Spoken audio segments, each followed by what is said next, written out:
దయచేసి లైన్లో ఉన్న వాళ్ళు త్వరగా ముందుకు వెళ్ళాలి. లైన్ చాలా పెద్దగా ఉందండి.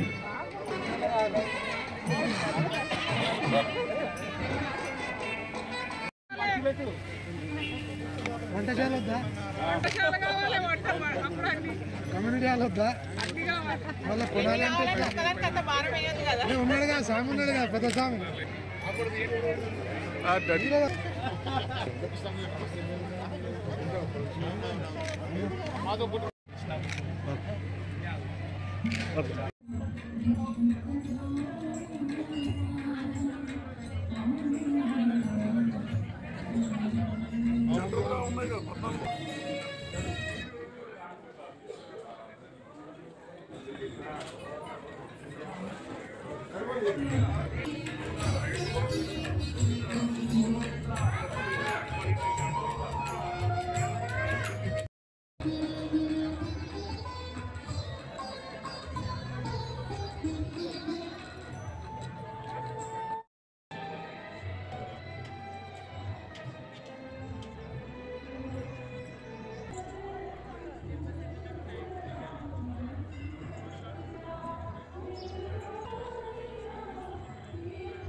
రోజు చాలా పవిత్రమైన రోజు వైకుంఠ ఏకాదశి. సంవత్సరంలో ఎన్నో ఏకాదశి వస్తాయి, కానీ మరి ఈ ఏకాదశి చాలా పవిత్రమైంది. ముఖ్యంగా ఈ వార్డు కౌన్సిలర్కి, మిగతా కౌన్సిలర్ అందరికీ, మరి డిస్టిక్ లైబ్రరీ చైర్మన్ అంజన్న గారికి, మరి ఆలయ కమిటీ సభ్యులందరికీ, భక్తులందరికీ కూడా ముందుగా వైకుంఠ ఏకాదశి శుభాకాంక్షలు తెలియజేసుకుంటూ, మరి ఈ ఏకాదశి రోజు మరి దేవుణ్ణి మనము ఉత్తర ద్వారం ద్వారా దర్శనం చేసుకోవడం జరుగుతుంది. అది పవిత్రత ఏంటంటే ఈరోజు 3,000,000 దేవతలు కూడా మరి భూమి మీదకి వచ్చి ఆలయంలో ఉంటారని మరి మన పురాణాలు చెప్తున్నాయి. కాబట్టి ఈరోజు దర్శనం చేసుకుంటే ముక్కోటి దేవతల దర్శనం జరుగుతుంది. మన పాపాలన్నీ పోతే మనం తెలిసి తెలియక చేసిన అన్నీ కూడా పోయి మనకు పుణ్యప్రాప్తం జరుగుతుందని మరి మనం నమ్ముతూ ఈరోజు పెద్ద ఎత్తున మరి ఈ బాలాజీ టెంపుల్లో మరి భక్తులు రావడం, మరి అందరూ కూడా దేవుడు మంచిగా ఆశీర్వదించి ఆరోగ్యాలతో అష్టైశ్వర్యాలతో ఆ దేవుడు ఆశించాలని మనసారా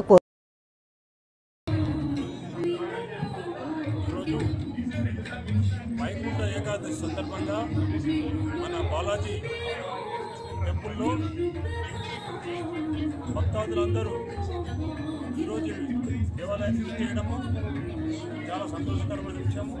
గతంలో కంటే ఈరోజు పరిస్థితి చూస్తే భక్తులు అధిక సంఖ్యలో హాజరై మరి ఈ కార్యక్రమంలో పాల్గొంటున్నటువంటి భక్తులందరికీ వైకుంఠ ఏకాదశి శుభాకాంక్షలు తెలియజేస్తూ ఈరోజు ఒక టెంపుల్ విజిటర్ తీసుకుంటే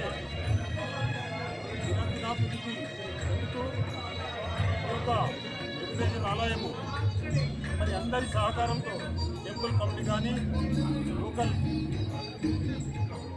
వార్డు సభ్యులు కానీ మరి అదేవిధంగా ప్రత్యేకంగా జగ్గారెడ్డి గారి యొక్క సహకారం వల్ల ఈరోజు ఈ యొక్క కార్యక్రమాలు ఈ ఏర్పాట్లు చాలా సంతోషకర విషయం. ఈ ఏర్పాట్లు మరి వారు గతంలో కూడా జగ్గారెడ్డి గారు చేశారు. ఇప్పుడు కూడా మరి వారి సత్యవాణి జగ్గారెడ్డి గారు చైర్మన్ గారు కూడా ఇచ్చేసి దేవుని ఆశీర్వాదం కూడా పొందడం జరిగింది. రాబోయే రోజుల్లో కూడా మనమందరం దేవునికి మనకైన సహాయ సహకారాలు టెంపుల్ అభివృద్ధికి చేయాలని ఎల్లవేళలా ఆ దేవదేవుని యొక్క కృప మన పైన ఉంటుందని చెప్పి తెలియజేస్తూ మరొకసారి ఈ యొక్క వైకుంఠ ఏకాదశి సందర్భంగా ఏకాదశి సందర్భంగా మరి భక్తాదులందరికీ ఈ యొక్క ఇక్కడ విచ్చేసిన మన ఏరియా పబ్లిక్ కానీ అందరికీ నా తరఫున మరి ఆలయ కమిటీ తరఫున శుభాకాంక్షలు. హరిహర క్షేత్రం బాలాజీ నగర్లో వచ్చినటువంటి కలియోదయ వెంకటేశ్వర స్వామి దర్శనానికి ఇచ్చేసినటువంటి భక్తులందరికీ మరియు ఆలయ కమిటీ తరఫున ఏర్పాట్లు చేస్తున్నటువంటి ఆలయ కమిటీ సభ్యులు అందరికీ మరియు స్థానిక టీపీసీసీ వర్కింగ్ ప్రెసిడెంట్ జగ్గారెడ్డి గారి సహాయంతో సహకారాలతో సంగారెడ్డి పురవీధులలో లైటింగ్ ఏర్పాటు చేయడం జరిగింది. విద్యుత్ అలంకరణతో ఈరోజు శోభాయమానంగా ఆ దేవదేవునికి అలంకరించి ఉదయం 4 గంటల నుంచి దర్శనానికి ఇచ్చేసినటువంటి భక్తులకు ఎటువంటి అసౌకర్యం కలగకుండా ఇక్కడ ఆలయ కమిటీ ఆధ్వర్యంలో మరియు స్థానిక వార్డు కౌన్సిలర్ భాస్కర్ గారు వెంకటరెడ్డి గారు ఆధ్వర్యంలో మరి కమిటీ సభ్యులు పెద్దలు అంజయ్ సార్ గారు మరియు అదేవిధంగా ఆలయ కమిటీలో ఉన్నటువంటి పెద్దలందరూ అనిల్ గారు, శ్రీనివాస్ గారు మరియు విజయ్ గారు వీళ్ళందరూ ఆధ్వర్యంలో ఈరోజు ఏర్పాటు చేయడం జరిగింది. భక్తులకు ఎటువంటి అసౌకర్యం కలగకుండా వారికి దర్శన ఏర్పాట్లు చేసి భక్తులకు ఆ స్వామివారి యొక్క ఆశీర్వాదాన్ని అందించడం జరుగుతుంది. అదేవిధంగా ఇక్కడికి ఇచ్చేటువంటి భక్తులందరికీ తీర్థప్రసాదం అందించడం జరిగింది. ఎటువంటి అసౌకర్యం కలగకుండా ఇద్దరు నుండి ఆలయ కమిటీ సభ్యులు ఏర్పాటు చేయడం జరిగింది. దీనికి తోడ్పాటు అందిస్తున్నటువంటి ఆలయ కమిటీ సభ్యులందరికీ మరియు ప్రజలందరికీ హృదయపూర్వక నమస్కారం తెలియజేస్తారు. భక్తులందరికీ ఆ దేవదేవుని యొక్క ఆశీర్వాదాలు ఉండాలని చెప్పి మనస్ఫూర్తిగా తెలియజేస్తుంది. మరొకసారి సంగారెడ్డి పట్టణ ప్రజలందరికీ ముక్కోటి ఏకాదశి శుభాకాంక్షలు.